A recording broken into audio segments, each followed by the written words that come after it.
All right, this one is called Breaking into Prison. Number 35. We arrived at Pasadena a little after noon. I was asleep in the back seat of the Camaro, lying across Austin. I woke when we stopped for gas and to change drivers. Wade's eyes were bloodshot and he looked like he was about to pass out.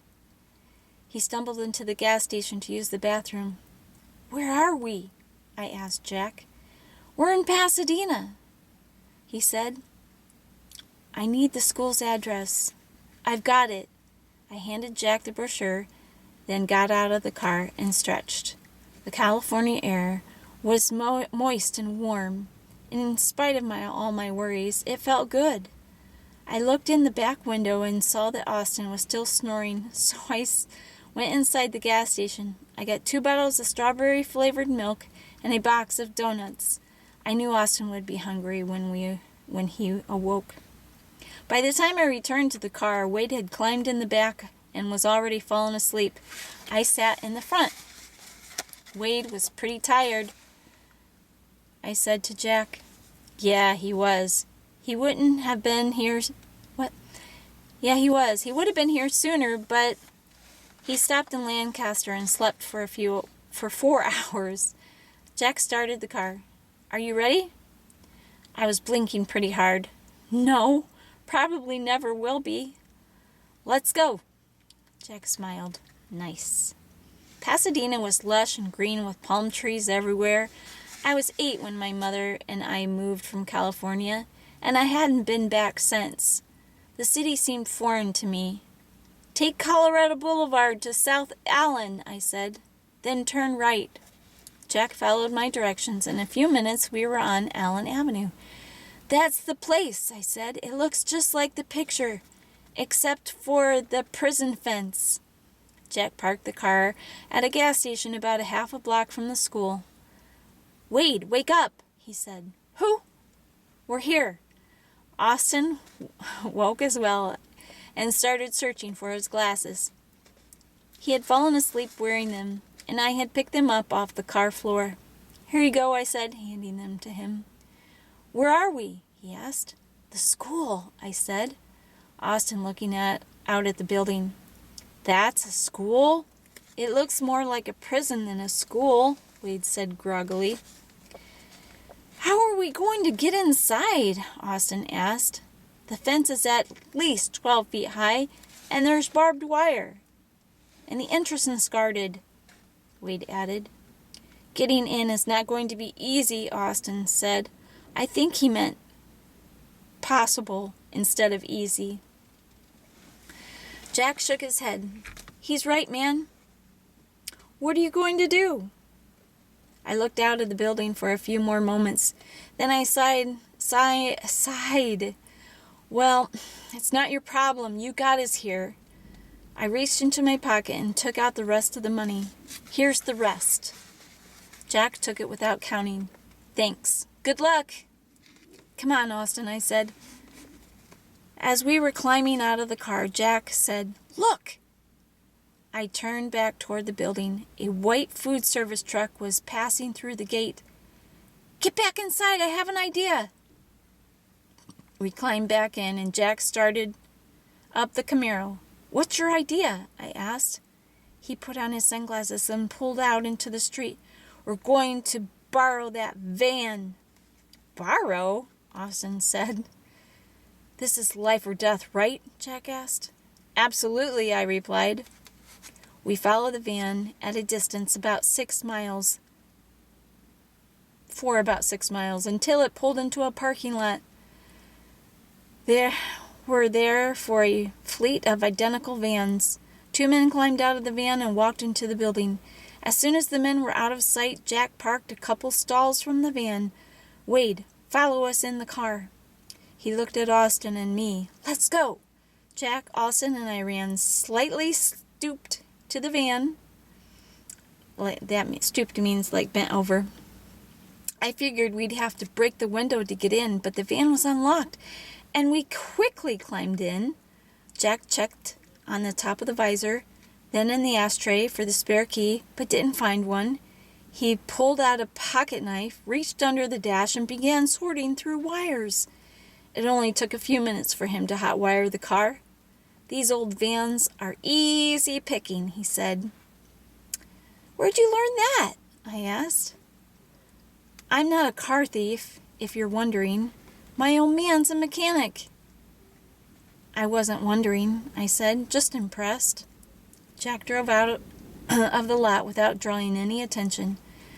There was a CB radio mounted below the dashboard. Jack reached down and switched it on. "Better keep it on," he said, "so we know when they discover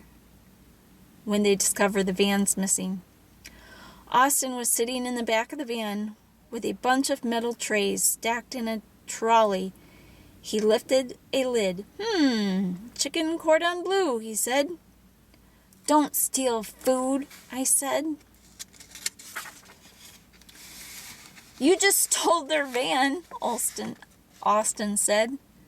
"I don't think they'll care about a few leftovers. Besides, it might be my last meal." "He's got a point," Jack said. "If they don't let us in the gate, we're screwed." "What's our story?" I asked. "What do you mean?" Jack said. "I doubt they're expecting the food service people back so soon. We better have a story." "I've got one," Austin said. "Tell them that we left a stack of trays with chicken cordon bleu in the kitchen, and it will stink up the place if we don't get it back." "Not bad," I said. "I wonder if we'll need ID." I began looking around the van for paperwork or a badge, and he didn't find anything. "Nothing. All we've got is the story." We can make it work," Jack said. Austin said, "Hey, look at these." In the back compartment, there was a stack of white food service smocks and a stack of paper serving hats, uniforms. Austin lifted the smocks and hats out of the drawer and handed one to Jack and me. Even the smallest smock looked like a dress on me, but I will put it on anyway. We drove back to the gas station parking lot, where Wade hopped out of the Camaro. I climbed in back, and Wade got into the front seat of the van. "Put these on," Jack said, handing Wade the smock and hat. "Sweet," Wade said. We circled the block and headed for the school. "Ready for this?" Jack asked. "Yeah," I said it from the back. Jack pulled into the driveway and slowly up the guard shack. The guard, a stern, powerful-looking man in a navy blue security uniform, wore a gun at his hip. "What's up?" Jack looked surprisingly calm. "Sorry, we left a couple of trays of blue chicken in the kitchen." The guard squinted. "What?" "You know, blue chicken, delicious from the oven. But given an hour out of the refrigerator and it's going to be stinking to high heaven. Stink up the kitchen, the dining room, the whole building. That blue chicken is stinky. Woo! Diaper stinky." "Blue chicken?" Oh, wait a minute. "Thanks." The gate opened and we drove through. "Blue chicken?" Austin said. "It's chicken cordon bleu." "Whatever," Jack said. "It worked." He drove around the side of the building. We weren't exactly sure where to go, but there was only one open garage. In the back of it were the door guarded by the man with a gun. "Whoa," I said. We've got another guard." "Worse," Austin said. "See that plate by the door? It's a magnetic switch. It's like my dad's office. You can't get anywhere without a card. No card, no entry. You better find something." Wade looked through the glove compartment. "Nothing," he said. "What do I do?" Jack asked. "Pull in?" "We have to now," I said, "or they'll know something's up. Maybe we could offer the guy some food," Austin said. "Do you ever think of anything else?" Wade asked. "Wait," I said. "He might be on to something. We'll carry the trays in and ask the guy to open the door for us." Austin sneered at Wade. "Whatever we're doing," Jack said, "we better do it fast, 'cause we're here." Okay, this one is really quick. It's called A New Glow, and it's number 36. And I know it's really getting dark outside. Sorry. Taylor! Taylor slowly rolled over, again feeling the pain in her body. Ian was kneeling next to her. They're listening to us, so talk softly. Do you know about the last Electro child? What do you mean? There were 17 of us. They found all but 2. You are one, you and one other. Michael, she said. His name is Michael. Why? There's a new glow outside the compound. What does he look like? He's small, but the electricity around him is wild. Is he good or bad? He's good. Ian nodded. Let's hope he stays that way. What's he doing? He's with 3 other teenagers. I think they're trying to find a way in. We need to warn him that Hatch knows he's coming. Can you warn him? Ian shook his head.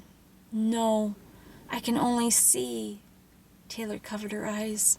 I've failed him. I've failed everyone. This isn't your fault, Taylor. You're a good person.